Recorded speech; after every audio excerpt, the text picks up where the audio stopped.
La figura de Jeremías se alza en el horizonte bíblico no solo como un mensajero, sino como uno de los perfiles más humanos, apasionantes y emocionalmente complejos que podemos encontrar en las Sagradas Escrituras. Su vida es un testimonio de una entrega que raya en lo heroico, marcada por la labor titánica de comunicar los decretos de Dios a una nación que parecía haber sellado sus oídos a la verdad.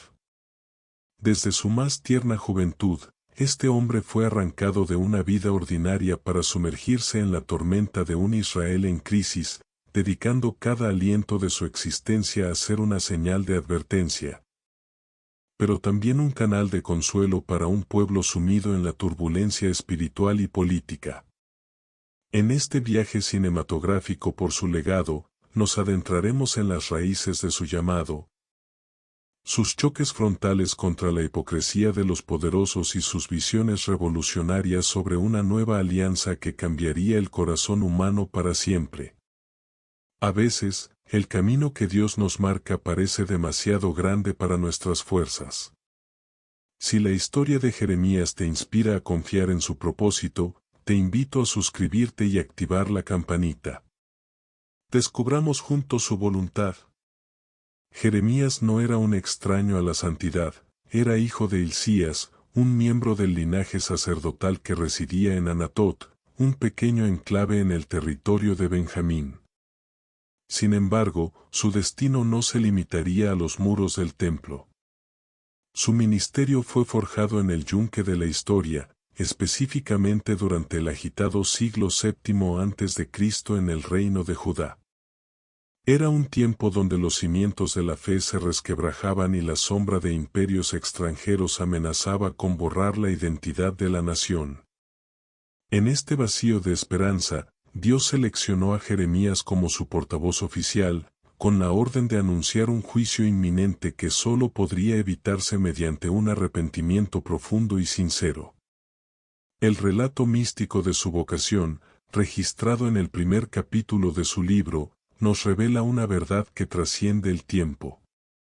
El profeta narra cómo la palabra de Yahvé irrumpió en su realidad con una declaración de soberanía absoluta: antes que te formase en el vientre te conocí, y antes que nacieses te santifiqué. Estas palabras, cargadas de un peso eterno, le gritaban a Jeremías que su vida no era un accidente biológico, sino un proyecto diseñado en las cortes del cielo mucho antes de que él tomara su primer suspiro. Dios le estaba revelando que ya había sido apartado y consagrado para ser un profeta ante las naciones, demostrando que el Creador tiene un control total sobre la historia y sobre aquellos que elige para sus propósitos más altos. Ante el estremecimiento de Jeremías, la respuesta del cielo no fue de reproche, sino de una habilitación sobrenatural que trascendía toda limitación biológica.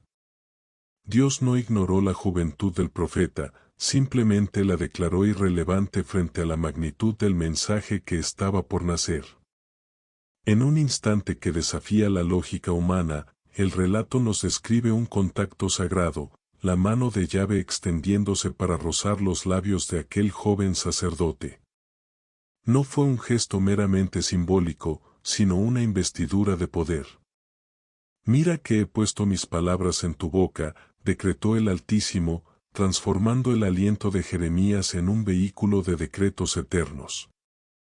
A partir de ese roce divino, el profeta dejó de ser dueño de su silencio, sus cuerdas vocales se convirtieron en el eco de una voluntad que tiene el poder de moldear el destino de las civilizaciones. Esta autoridad divina le otorgó a Jeremías un mandato de una dualidad estremecedora. Se le confió una labor que era, a la vez, una demolición y una arquitectura. Su voz tendría el peso necesario para arrancar de raíz la cizaña de la apostasía y para derribar los castillos de naipes de la soberbia política. Sin embargo, el propósito final del Dios de Israel no era la ruina por la ruina misma. Entre los escombros de lo que debía ser destruido, Jeremías también recibió la orden de plantar y edificar. Su ministerio sería un recordatorio constante de que, antes de que lo nuevo y santo pueda florecer, lo viejo y corrupto debe ser removido con determinación quirúrgica. Esta tensión entre el juicio y la restauración se convertiría en el latido constante de toda su trayectoria profética.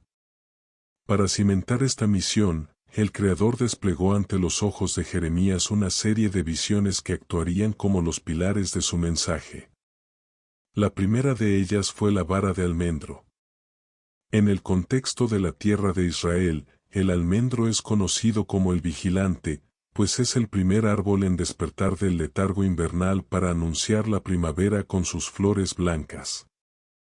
Dios utilizó esta metáfora botánica para comunicarle a Jeremías que él mismo estaba despierto y vigilante sobre su palabra, asegurando que nada de lo anunciado caería en saco roto. Esta visión fue una inyección de certeza para el joven. El juicio no era una amenaza lejana, sino un proceso en marcha que el cielo supervisaba con precisión absoluta. Pero la segunda visión trajo consigo un tono mucho más lúgubre y urgente, una olla hirviente que se volcaba desde el norte, derramando su contenido abrasador sobre la tierra de Judá. Esta imagen representaba el torrente de fuego y conquista que representaban los imperios del norte, como Babilonia, listos para devorar a una nación que había olvidado su pacto. La olla no solo simbolizaba la invasión militar, sino el hervor de la ira divina provocado por la idolatría sistemática. Jeremías entendió que el tiempo de las advertencias sutiles había terminado, el desastre estaba a las puertas, y el calor de ese juicio pronto quemaría los cimientos de Jerusalén. Finalmente, esta palabra no quedó en Jeremías como un simple conocimiento intelectual, sino como una compulsión física. Él mismo describiría años más tarde que intentar callar el mensaje de Dios era como tratar de contener un incendio en su propio pecho. Era un fuego encerrado en sus huesos que le consumía las fuerzas y no le daba salida. Esta es la marca del verdadero profeta, un hombre que, aunque preferiría el silencio y la paz, se ve obligado por una presión espiritual irresistible a hablar la verdad ante un mundo que prefiere la mentira. Jeremías aceptó así su destino de ser el centinela de un pueblo que dormía al borde del abismo. El escenario donde Jeremías debió ejercer su labor no fue la quietud de un retiro espiritual, sino el epicentro de un terremoto político y moral que amenazaba con sepultar a la nación entera. Judá se encontraba en una encrucijada histórica sin precedentes, atrapada entre la decadencia interna de sus instituciones y la presión externa de imperios insaciables. Jeremías fue posicionado por el cielo en el mismísimo ojo del huracán, con la encomienda de confrontar a una serie de monarcas que habían desvirtuado la justicia, convirtiendo el trono en un foco de opresión y la fe en un mero trámite ritual sin alma. Su voz, cargada de una autoridad que no procedía de este mundo, resonó en los pasillos de mármol del palacio, no como la de un diplomático que busca el consenso, sino como la de un fiscal divino encargado de señalar las grietas estructurales de una sociedad que se creía invencible por el simple hecho de poseer el templo. Durante los primeros años de su ministerio, Jeremías fue testigo de los esfuerzos de reforma bajo el reinado de Josías. Aunque el hallazgo del libro de la ley trajo un soplo de esperanza y una purificación superficial de los lugares de culto, el profeta, dotado de una visión que penetraba las apariencias, comprendía que el corazón del pueblo seguía vinculado a los antiguos ídolos. Tras la trágica caída de Josías en combate, el reino se precipitó hacia un abismo de soberbia. Reyes como Joacim personificaron la resistencia más violenta contra el mensaje divino. En un acto de rebeldía que ha quedado grabado como una de las mayores afrentas a la palabra, este monarca se atrevió a tomar un cuchillo para cortar y quemar, trozo a trozo, los rollos donde Jeremías había dictado las advertencias de Dios. Joacim pensaba que al consumir el pergamino con el fuego, podría incinerar el destino que Dios había decretado. Pero el cielo no puede ser silenciado por la ceniza. Jeremías, impulsado por una determinación inquebrantable, volvió a redactar cada sentencia, añadiendo el peso de una condena aún más severa sobre la estirpe real. El clímax de esta confrontación se alcanzó bajo el reinado de Sedequías, el último eslabón de la monarquía de Judá. Sedequías era un hombre fragmentado, atrapado entre la presión de sus consejeros militares, quienes buscaban alianzas desesperadas y estériles con Egipto, y el temor reverencial que le inspiraba Jeremías. En reuniones clandestinas, el rey buscaba una palabra de consuelo del profeta, pero Jeremías nunca negoció el mensaje para agradar al trono. Su advertencia era clara y, para los oídos del orgullo nacional, resultaba insoportable: la supervivencia de Jerusalén dependía de la rendición ante el yugo de Babilonia. Este mensaje le valió a Jeremías ser etiquetado como un traidor a la patria, un enemigo del Estado y un desertor. Sin embargo, a pesar de ser perseguido con saña, vilipendiado por la élite y confinado en prisiones inmundas, Jeremías se mantuvo como la columna de hierro que Dios le había prometido ser. Su soledad era el precio de su integridad. Mientras los reyes buscaban salvación en pactos políticos que no eran más que espejismos, el profeta permanecía anclado en la verdad de que ninguna estrategia militar puede rescatar a una nación que ha decidido dar la espalda a su origen espiritual. La firmeza de Jeremías frente a la corona nos recuerda que el verdadero poder no reside en quien porta el cetro, sino en quien se atreve a sostener la palabra de Dios en medio de la tempestad, sin importar las consecuencias personales. El campo de batalla de Jeremías no se limitó a los despachos reales, se extendió a las plazas y al atrio del templo, donde debió librar una guerra de palabras contra un enemigo a menudo más peligroso que las espadas extranjeras, los falsos profetas. Mientras Jeremías recorría las calles de Jerusalén con el alma cargada de advertencias sombrías, una legión de líderes religiosos se dedicaba a anestesiar la conciencia del pueblo. Estos hombres, que afirmaban hablar en nombre de Yahvé, se habían convertido en mercaderes de una falsa tranquilidad, asegurando que la paz y la abundancia estaban a la vuelta de la esquina.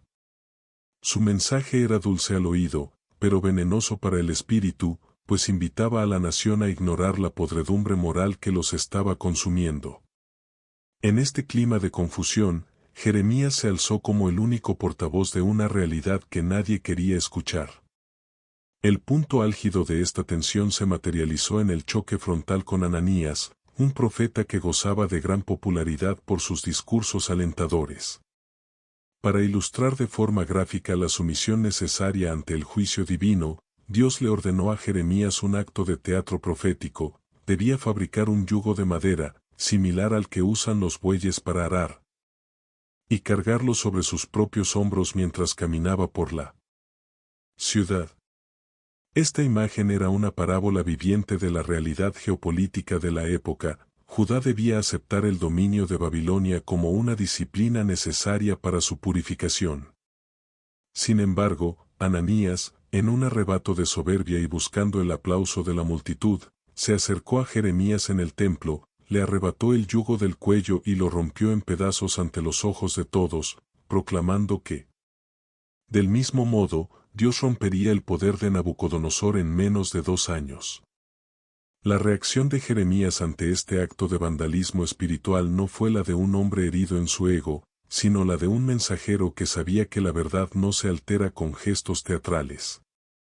Tras retirarse a orar, recibió una respuesta de Dios que subraya la inutilidad de rebelarse contra la disciplina divina mediante la mentira. La sentencia fue demoledora: al romper el yugo de madera, los líderes rebeldes solo habían provocado que éste fuera reemplazado por un yugo de hierro. Lo que pudo haber sido una carga llevadera y transitoria se convirtió, por causa de la obstinación de los falsos profetas, en una esclavitud inamovible y mucho más pesada. No se puede escapar del juicio de Dios destruyendo al mensajero, solo se consigue endurecer las condiciones de la caída. Jeremías confrontó a Ananías con una firmeza que heló la sangre de los presentes. Le recordó que el verdadero profeta se reconoce por el cumplimiento de sus palabras y no por la dulzura de sus promesas. Como señal de que Dios no había enviado a Ananías, Jeremías profetizó que aquel hombre moriría ese mismo año por haber incitado a la rebelión espiritual. La historia confirma la precisión aterradora de la palabra de Jeremías. Apenas 2 meses después, Ananías falleció, dejando al pueblo ante la cruda realidad de que habían preferido una mentira mortal antes que una verdad salvadora. Este duelo dejó una lección que resuena hasta hoy: la integridad de un llamado no se mide por el consenso popular, sino por la fidelidad inamovible a lo que Dios ha decretado, por muy amargo que sea el mensaje. La trayectoria de Jeremías es, por encima de todo, la crónica de un hombre que pagó con su propia integridad física y emocional el precio de ser la voz de Dios en un mundo sordo. No fue un heraldo impasible ni un juez distante. Jeremías fue un hombre de una sensibilidad exquisita que sufrió cada sílaba de los juicios que se vio obligado a pronunciar. Su camino no estuvo alfombrado de honores, sino empedrado de traiciones punzantes, comenzando por el círculo más íntimo de su hogar.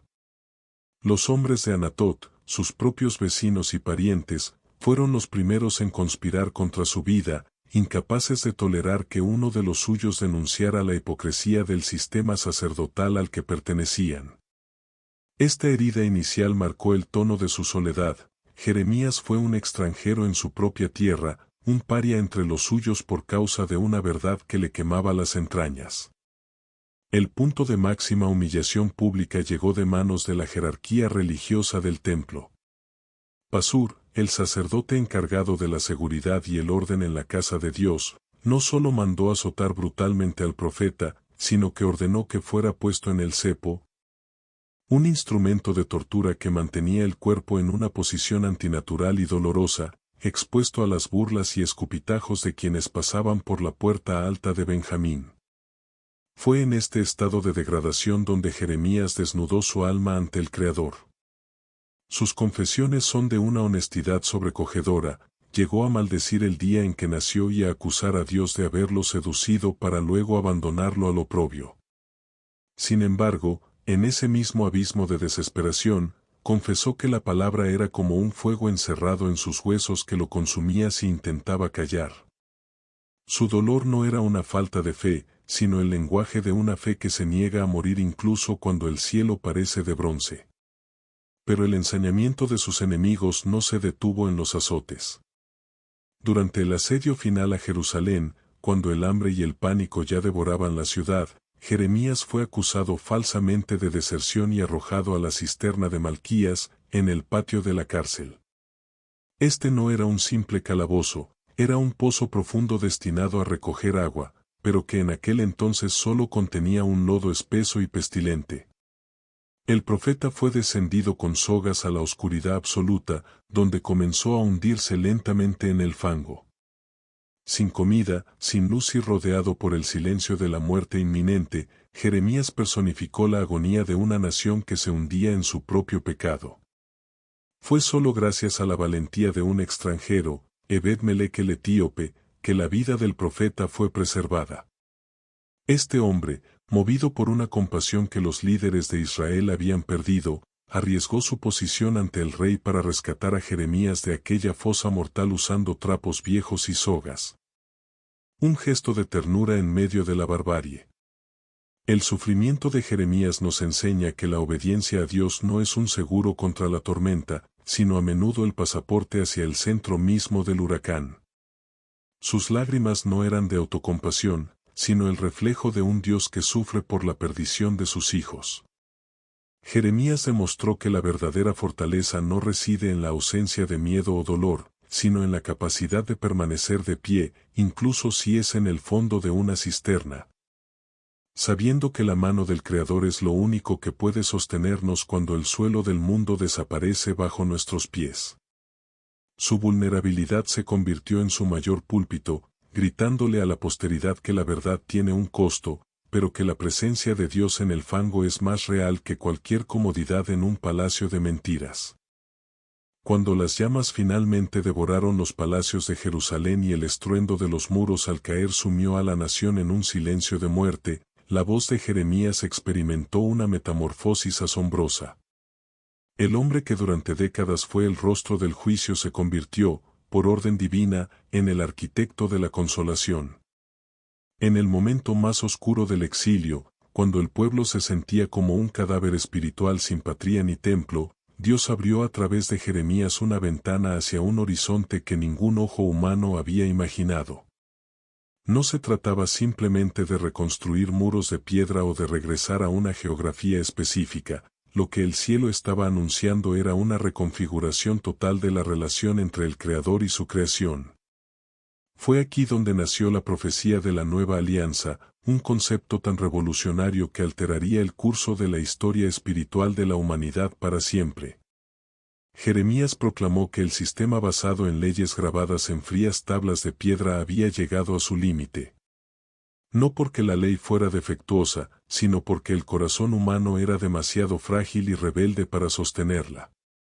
Por ello, la promesa de Dios fue de una audacia sin precedentes: pondré mi ley en su mente y la escribiré en su corazón. Esta no era una reforma superficial, sino una cirugía del alma. El profeta vislumbró un tiempo donde la brújula moral no sería un código externo difícil de seguir, sino una pulsación interna, un deseo natural de justicia nacido de una transformación profunda del ser. En este nuevo pacto, la religión dejaría de ser un ejercicio de memoria y ritual para convertirse en un conocimiento íntimo, personal y orgánico de Dios. Jeremías aseguró que llegaría el día en que nadie tendría que enseñar a su prójimo a conocer al Señor, porque la luz de su presencia habitaría en el interior de cada individuo, desde el más humilde hasta el más encumbrado. Pero la joya de la corona de esta nueva alianza era el perdón absoluto y definitivo. En un gesto de gracia que desafiaba siglos de infidelidad, Dios declaró a través de su profeta: perdonaré su maldad y no me acordaré más de su pecado. Para un pueblo que cargaba con el peso generacional de la apostasía, estas palabras fueron un bálsamo de resurrección. Jeremías enseñó que el exilio no era el punto final, sino un paréntesis de disciplina destinado a preparar el terreno para una reunión milagrosa. Incluso mientras los babilonios cercaban la ciudad, Jeremías realizó el acto simbólico de comprar un campo en su tierra natal de Anatot, guardando las escrituras en una vasija de barro como una apuesta de fe. Con este gesto, le gritaba a una nación desesperada que la vida volvería a las casas vacías, que los viñedos volverían a florecer y que la relación con Dios no solo sería restaurada, sino que sería llevada a una dimensión de seguridad y fidelidad nunca antes experimentada. Esta promesa es el corazón del legado de Jeremías. Nos recuerda que Dios es el experto en sacar vida de las cenizas y que su fidelidad no depende de nuestra perfección, sino de su inquebrantable compromiso de redimirnos. El nuevo pacto de Jeremías es el puente que une el Antiguo Testamento con la esperanza universal, recordándonos que el mayor milagro de Dios no es cambiar las circunstancias externas, sino reescribir nuestra propia esencia para que podamos caminar en una comunión ininterrumpida con Él. Después de que el estruendo de la conquista babilónica se apagara y el humo de los incendios comenzara a disiparse sobre las colinas de Sión, Jeremías se encontró caminando entre las ruinas de la ciudad que tanto había intentado salvar. En este periodo de posguerra, el profeta experimentó una paradoja amarga: mientras que sus propios compatriotas lo habían tratado como a un criminal, los conquistadores extranjeros lo reconocieron con un respeto inusual. Nabuzaradán, el capitán de la guardia de Nabucodonosor, recibió órdenes directas de tratar a Jeremías con benevolencia, ofreciéndole la libertad de ir a Babilonia como un invitado de honor o de permanecer en su tierra devastada. Jeremías, fiel a su amor por las raíces de su pueblo y a su llamado como pastor de los remanentes, eligió quedarse entre los pobres y los olvidados que no habían sido llevados al cautiverio, buscando ser un bálsamo de esperanza entre los escombros de lo que alguna vez fue el orgullo de Israel. Sin embargo, la paz en la tierra de Judá fue un espejismo de corta duración. Nabucodonosor había nombrado a Gedalías como gobernador, un hombre que intentó estabilizar la región y fomentar la agricultura entre los supervivientes. Pero la traición volvió a acechar en las sombras. Ismael, un miembro del linaje real movido por el rencor y la ambición, asesinó a Gedalías, sumiendo nuevamente a la frágil comunidad en el pánico. El remanente de Judá, temiendo la represalia sangrienta de los babilonios por la muerte del gobernador, entró en un estado de histeria colectiva. En su desesperación, acudieron a Jeremías pidiendo una palabra de Dios. Juraron solemnemente que obedecerían cualquier instrucción que el Señor les diera a través de él. Tras 10 días de oración intensa, Jeremías regresó con una respuesta clara: si os quedáis en esta tierra, os edificaré y no os derribaré, pero si decidís huir a Egipto por miedo, la espada y el hambre que tanto teméis os alcanzarán allá. La tragedia final de Jeremías fue ver cómo, una vez más, el pueblo rechazaba la verdad por la cual él había sacrificado su libertad. Los líderes del remanente acusaron al profeta de mentir, afirmando que su escriba, Baruc, lo estaba influenciando para entregarlos a los babilonios. En un acto de rebeldía terminal, obligaron a Jeremías y a Baruc a acompañarlos en su huida hacia Egipto.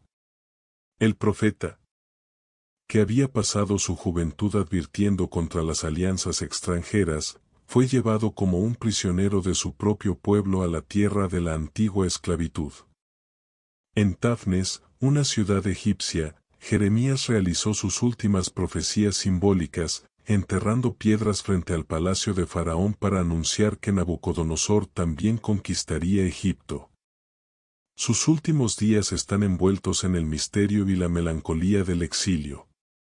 La tradición sugiere que murió allí, quizás martirizado por aquellos mismos a quienes intentó rescatar de su propia ceguera espiritual. Jeremías terminó su carrera tal como la empezó, como una voz solitaria que gritaba la verdad en el desierto de la desobediencia humana. Pero su muerte en tierra extraña no fue el fin de su mensaje. Al contrario, sus palabras se convirtieron en el manual de supervivencia para los judíos en Babilonia y en el mapa espiritual para todas las generaciones posteriores, demostrando que un hombre con Dios es mayoría, incluso cuando el mundo entero parece estar en su contra. Ha sido un honor recorrer juntos el Valle de Lágrimas y el Monte de Esperanza del profeta Jeremías. Su vida es un recordatorio de que nuestra fidelidad es lo que realmente importa ante los ojos del cielo. Si este estudio profundo ha tocado tu corazón y te ha brindado una nueva perspectiva sobre la soberanía de Dios, te invitamos a ser parte de nuestra comunidad de fe aquí en @LaBibliaDice. Suscríbete al canal, activa la campanita para no perderte nuestras próximas exploraciones bíblicas y déjanos un comentario compartiendo qué lección de la vida de Jeremías aplicarás en tu caminar diario. Comparte este video con alguien que esté pasando por una temporada de sequía o cisterna, para que la promesa de la nueva alianza ilumine su oscuridad. Nos vemos en el próximo video. Que la paz de Dios, que sobrepasa todo entendimiento, guarde vuestros corazones. Dios los bendiga.